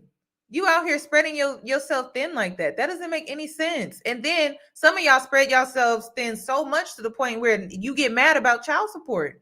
Well, why are you spreading yourself so thin? That doesn't even make sense. So, men don't like to look at sex the same way they expect for us to look at sex. They expect for us to keep our legs closed, money bag, yo. But don't he have 5 baby mamas? So how are you viewing sex versus a woman viewing sex, sir? You want a woman to view sex differently than yourself? You're cool with having 5 baby mamas? They contradict themselves a lot. A lot. Okay? They contradict themselves a lot. What's going on? Prescriptive text prescribe or tell people to do something. So, for example, David cheated on his wife. Being rich and famous don't make a difference with to Bathsheba. Yes. It talked about that in, I believe, 2 Samuel. Yes. That's descriptive. It wasn't telling people what you should do is cheat with another man's wife. It's describing yes what he did. Mm-hmm. letting you know this is what happened. I'm going through Proverbs right now. I'm in chapter. Thank you for your honesty. 6, and the chapter is about beware the forbidden woman and warning men against adultery. That is prescriptive text. It's telling people what to do. Yeah. So why is that important? A lot of women use the story of Ruth in the Bible. Oh, Lord. Here we go. As what's going to happen, because the story of Ruth, I'm going to summarize it very briefly, is a woman who was married to a man. Yeah. The man died. She was in a foreign town, and then some rich, handsome, successful guy got her later on in life. Yep. After all she's been through. Yep. That's not prescribing what happens for all women. And this is, once again, how are you going to try to tell what a woman's story and what her outcome is going to be according to her life? If you guys watch the I Am Athlete podcast, there are 3 women on there that were single mothers that ended up marrying, not being a baby mama, end up marrying athletes. So, like, you may not have the same exact story. You may have a similar story, but how, as a man, can you tell a woman what her outcome gonna be? That's very weird to me. That is so weird. Like, it's very weird. Yes, they're manipulating the Bible, and y'all wonder why I don't trust pastors. Shoot, I read the Bible and I get my own interpretation. I reach my own understanding of what the scriptures say. Because you can't, like, everybody, they may put on a suit and a pretty smile, right? But not everybody truly is of God and does God's work. So how can you sit up here and tell a woman what her outcome gonna be? Because you're judging her current situation, her current circumstances. She could change her whole life around. But then you don't want us women to judge a drug dealer, right? Right? You don't want us to judge, or a bum, right? You don't want us to judge a bum, right? You want us to somehow see potential in him and see how he could be such a great person and da-da-da-da. But you're sitting up here judging a woman in her current circumstances. She could do better in life with time. I don't get that. And like I said, men contradict themselves a lot. Listen, I don't care where you are in your life. I don't care how bad things may seem to you right now. If you wake up tomorrow and decide to change your life, that is exactly what's going to happen. Okay? Where I am in life, I never thought I would be here. If somebody would have told me where I was 5 years ago, I would be where I am today, I would have been like, stop playing with me. You can change your life. It's a choice. It's literally a choice.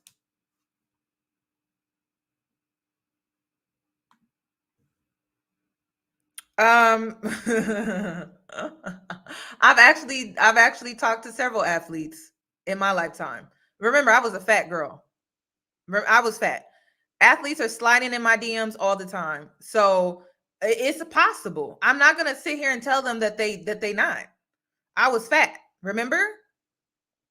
So I was unattractive, remember? So if you would have told me 5 years ago that I would have athletes in my DMs, I would have laughed. You don't know the outcome of a woman's story. That's what I'm trying to get y'all to understand. You don't know the outcome of a woman's story. So for you to sit here on a platform and try to convince women that this is what your story gonna be, it ain't gonna be nothing else. What? Like, that's crazy. But again, this live is about faith and work. You have to do the work. You can't just say the prayer. You can't just have the faith. You actually have to do the work. So to sit up here and tell a woman what her outcome gonna be, you don't know what her outcome gonna be. How can you know what her outcome gonna be? And then another thing, to the women that are watching, y'all see how I go in on men on here? Y'all see how I speak the truth on here? They still in my DMs. So don't feel like you got to be a yes woman. You don't. Look at Brittany Renner for an example. They still hitting her up. They still want to get at her because she's what? Attractive? If you think they don't care about women having a brain, what makes you think they care about a woman that don't agree with them? If you're attractive, you're an attractive woman. But is he worthy of your time? No. That's why a lot of the times I don't respond. I don't. So be yourself. Be yourself. Just be yourself. Okay. Stop trying to change for these men. And really it's manipulation. It's really it's manipulation. Okay. And y'all keep saying don't trust these athletes, but you can't listen. You need to use personal discernment. That's it. Okay. Stop saying, oh, you can't trust an athlete or oh, you can't you can't even trust pastors. So you need to develop personal discernment and stop going off of labels and stereotypes because you don't know. Like I said, Ciara ended up with an athlete. 3 women on the I Am Athlete podcast, I Am Woman I Am Woman Athlete podcast, they ended up with athletes. They were single mothers. So use personal discernment. That is what Ciara preached. She ended up with an athlete. You don't know who you're going to end up with. I'm not saying I'm going to end up with an athlete. I may end up with a regular average Joe guy.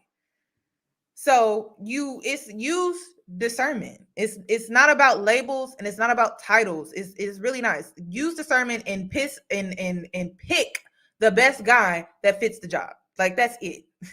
I'm not about to get into and then some of y'all want to talk about black men this, black men that. Listen, just focus on what is for you. It doesn't matter what it looks like.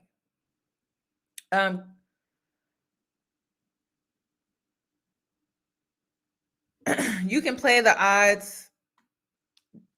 And this is like I said, it's all about discernment, you guys.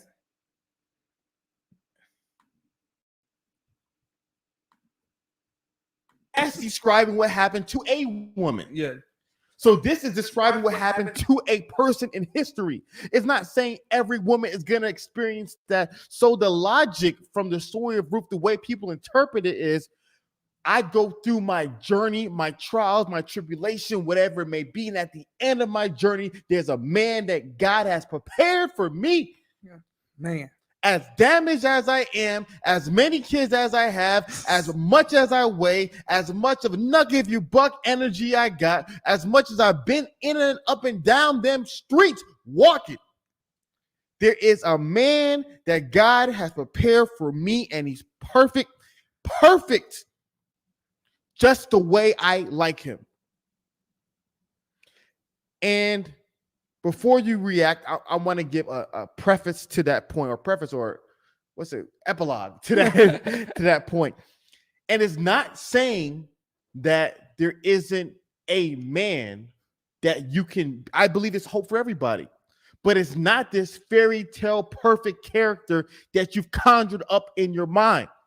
Respectfully, if you 200 plus pounds, multiple kids, masculine energy, respectfully, you can't be expecting Prince Charming, who's 6'4", making $1 million, and think that's the only man that God has for you. Woo. Woo. Uncut. Wait, are we uncut right now? One more, then we'll get to it. Then we'll get to the real spice.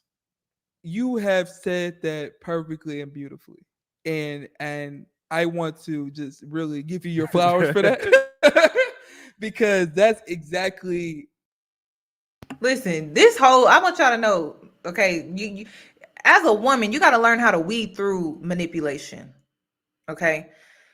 The moral of the story is, if you do recite this year prayer, you're calling on the man that God has for you while doing the work.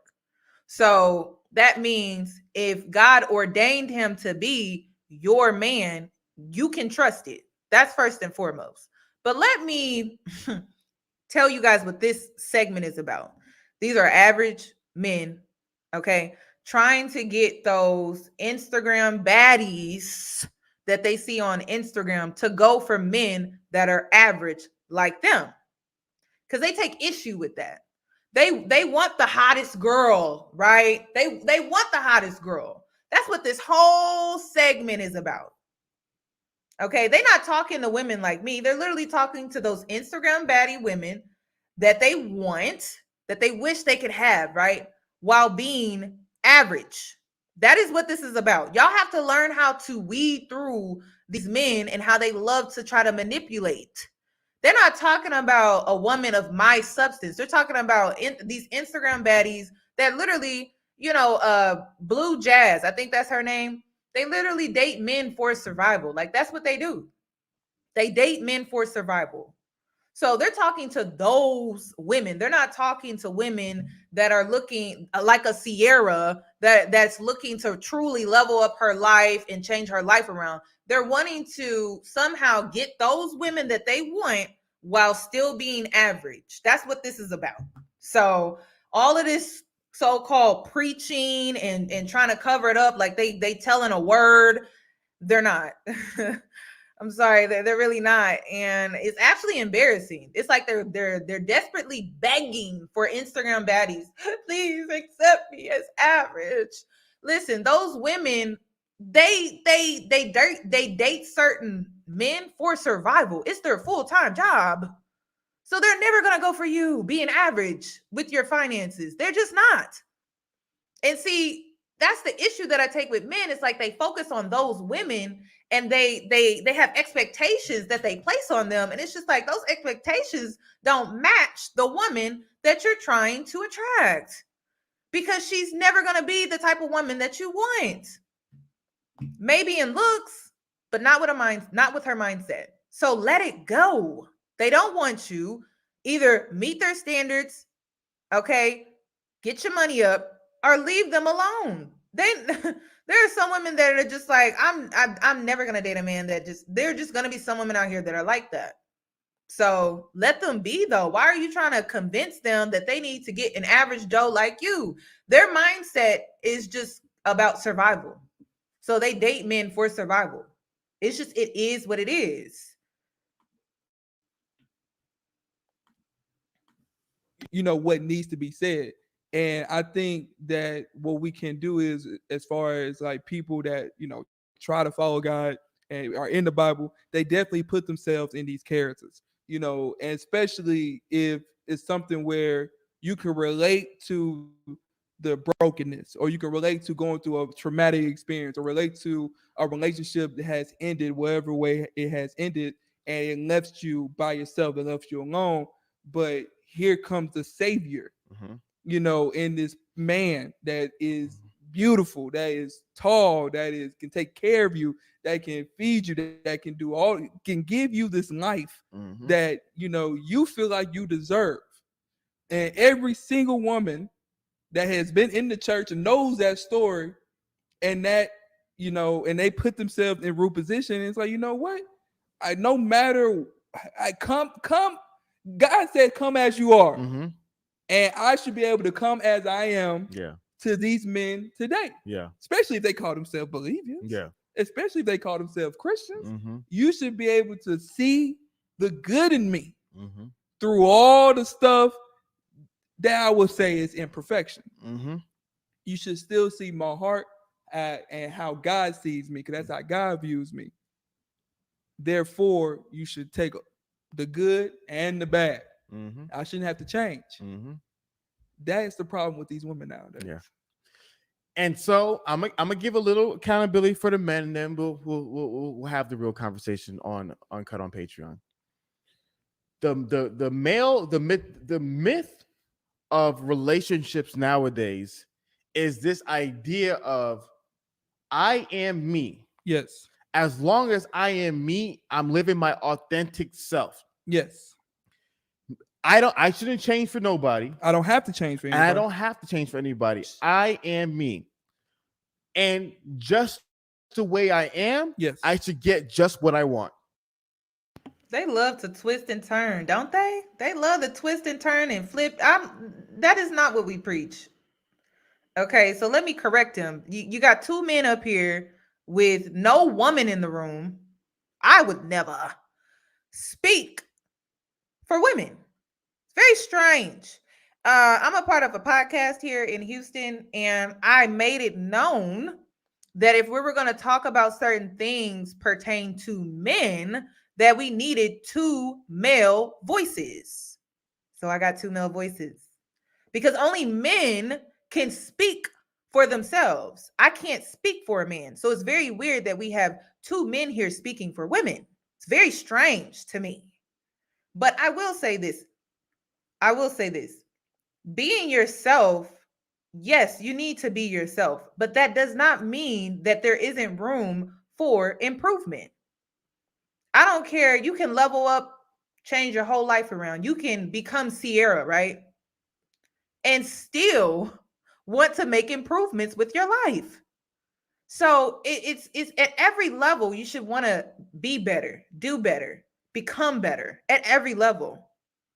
At every level, even with my new life, I still want to work on becoming better. It never stops. That's what a spiritual journey is about. It's like as you keep moving forward, you unlock new things. You discover new things about yourself, about life, and you want to actively improve yourself. So yes, you should be yourself. I don't know where they're getting this from, like, oh, a man should just accept me for who I am and what I am with no self-worth.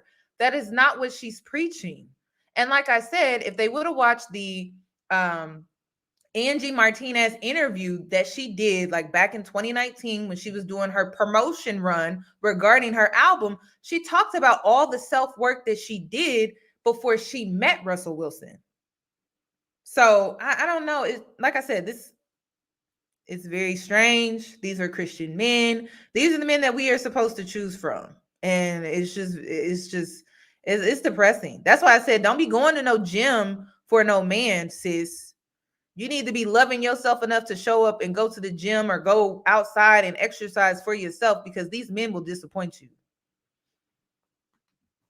And you should take it. Yes. That's it.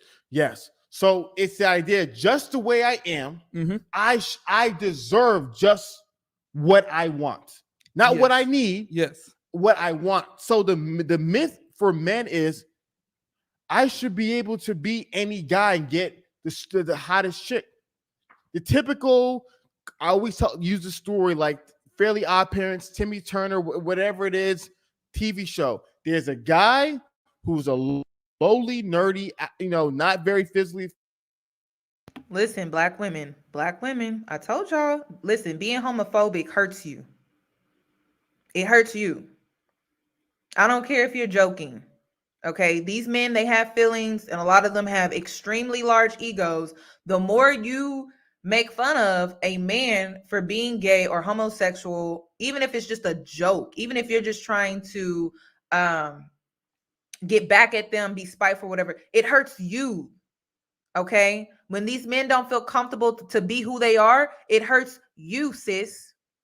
Okay, because we need to get away from this culture of down low, because it hurts us. So stop doing that. Okay, stop doing that, because as soon as you put out that energy, you're making it known that men cannot be comfortable in who they are. If they are attracted to men, they're attracted to men. It is what it is. But to make fun of them, even in a joking manner, it does not help you, sis. Okay, it potentially gives you a STD. It potentially gives you AIDS and HIV. It potentially can harm you, sis. So let's be wise here. Okay, this is not we not on checkers, we're on chess. Okay, so you got to be careful with that. I told y'all, the more y'all make fun of these men and homosexuality, the more it hurts you. You got to be wise. Not very confident, not very successful, not very anything that a man should be, but he wants a top-notch girl. Yep. And he should be like, I'm a nice person just the way I am. Yeah. I should get just what I want. Exactly. That's not how it works. No. And so going back to what you're saying, the problem with the prayer is that they don't realize that after going through hell and back, you have become a person. If you haven't done the work, you have become a person that's unfit for the kind of person that you want. And let me tell you a story about the first time we got a puppy in the house when we were living in Houston, and what that taught me about what we were talking about today. Oh, Lord. But to do that, we got to go to Uncut. Here we go. Guys, you've just watched a short sample of our brand new show, The Roommates Uncut. Guys, if you want to watch the We made it, y'all. It's over with. We got through it, hun. So hold on, what did I just do? I'm going to be doing another live right after this one. If you do not catch it live, you're going to have to join me on Patreon. Okay. I'm going to be reacting to Ciara'S Angie Martinez interview. Okay. And like y'all keep talking about this gay thing or whatever. I just wanted to say, listen, ladies, you have to see the bigger picture. Okay. God gave you intuition because he gave you vision. Okay, he gave you vision, and sometimes you always have to see the bigger picture. Even though some of these men will try to pull you down and be low vibrational, God gave you intuition, so you should use it to your advantage. And sometimes you have to see the bigger picture. Yes, it would be great, right? I want to throw shots, right? I want to make fun of a man's sexuality. Yeah, but it harms me. So I don't do that. I take a different approach. Sometimes that means taking the higher road, and that ain't always easy. So please understand, if God gave you intuition, that means he gave you vision. Use that to your advantage. And sometimes you have to see the bigger picture, even though, yeah, you want to be petty. Because I know I do. Because they be trying it, a lot of them. But I see the bigger picture, and that is just not the way to go. So I will be saving this live. I will leave this live up. I'm going to go make me some more coffee because I'm tired. Okay, I've been working. So I'm gonna go make me some coffee and I'm gonna come back and we're gonna get into this interview with Angie Martinez. If you catch it live, you will see it for free. If not, it will go on the Patreon and you'll have to pay for it. Okay. So I'm gonna save this and I will see you. Let's see, what time is it? What time do y'all want me to come back? Y'all want me to come back at 5? Or I could come back a little later, but I know most people want to be going out. It's the weekend, honey. It's Friday. What time?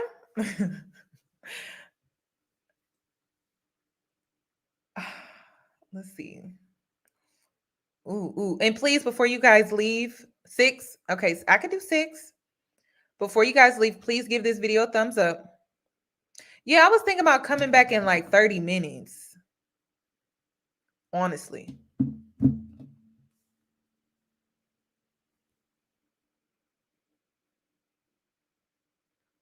So 6 o'clock Eastern. How about, hold on, what's 6 o'clock Eastern my time though? I think that's 6 o'clock. No, I mean 5 o'clock. So do 5. Okay. I could do 5. I'm gonna do 5:15. I'm gonna do 5:15. So I'll see you guys at 5:15 because I do have a mentor session. It's a check-in, so it won't last that long. And then I'll be back on here so we can do that reaction. Because I want to dissect the interview that she did with Angie Martinez, because if you can relate to what she's saying, you're on the right path and you're on the right track with your life, with your level up. So I want to react to that. So I will see you guys at 5:15 Central Time, which would be 6:15 Eastern Time. And yes, we're going to get into this. Thank you. You guys have a lovely evening.